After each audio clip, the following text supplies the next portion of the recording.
Alright, y'all. I'm going to show y'all how I do my chicken and sausage gumbo. I used to live in Louisiana for a bit in my youth, and I absolutely love Cajun food, gumbo being one of my absolute favorites, and chicken and sausage being my favorite type of gumbo.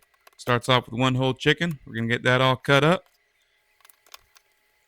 We're going to throw that chicken into a pot with some vegetables. I just got some celery, carrots, onions, garlic, just your basic chicken stock we're making here, a little salt and some black peppercorns.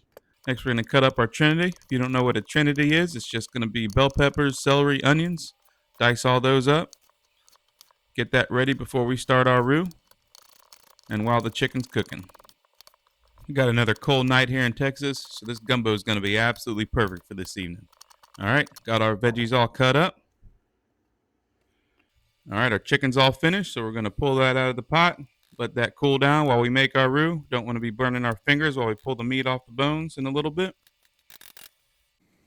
All right, guys, now we're going to start our roux. The most important part of the gumbo is the roux. I do a 1-to-1 ratio of oil to flour, 1 cup of oil or whatever fat you use to 1 cup flour. Get on about medium-high heat and just keep stirring. You don't want to burn any of this, guys, but we're going to get it pretty dark here. Want it looking like a chocolate Hershey bar by the end of it. Just keep stirring. I like to switch up my utensils. Start with a wooden spoon, then I switch to a whisk as it thickens up. Just keep stirring until you get that nice chocolate brown color. All right, that's about the color we want right here. Next, we're going to throw in our veggies, turn off the heat, and that's going to help cool down our roux so we don't get any burn marks on it. All right, veggies are going to soften up in the pot for a little bit.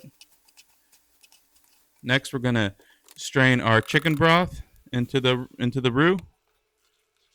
Get that nice chicken broth that we just made. Our andouille sausage goes in next. I like to cut that lengthwise, then cut it into little slices. That way you get a spoonful of everything in one bite. All right, next we're going to pull the meat off the bones of the chicken. Just drop that straight into the pot. Try not to get any bones in there.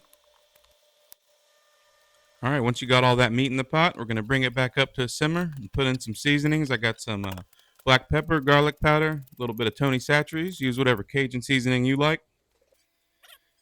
Give that a stir. Bring it up to a simmer. And we're going to want to simmer that for, at least 1 hour. 2 hours is better. 3 hours even best. All right, y'all. Our gumbo's been simmering for a couple hours. Next, we're going to take a ladle and just skim off as much fat as we can on the top. It's all right to leave a little bit, fat equals flavor. Once you give that a little stir, the very last step in the process, we're going to add some filet gumbo, ground up sassafras. Just sprinkle that in at the very end. You want to do that right before serving. Put however much you like in there. You can also add a little extra to the bowl if you like. All right, guys, it's time to make a bowl. Got some nice fluffy rice, a little bit of rice, and a whole lot of gumbo. All right, y'all, got a nice bowl of gumbo here. A little piece of French bread for dipping. Man, this was absolutely delicious tonight, guys. If y'all never made gumbo before, I highly suggest you try it. You can put anything you want in the pot. As long as you make that roux right, I promise it'll taste great. Thanks, guys. Y'all enjoy.